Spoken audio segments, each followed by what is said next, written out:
MCA on 2021.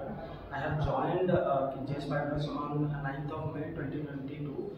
After that, I have before that I have knowledge in languages like Java and C, C++. But after coming here, the whole process of learning new things, and it helped me to get to know what actually the industrial requirements are. After learning those things, my skills will get perfect. And thank you everyone in the JSpiders, like HR team and faculties, whoever helped me to get this job. I am really appreciative.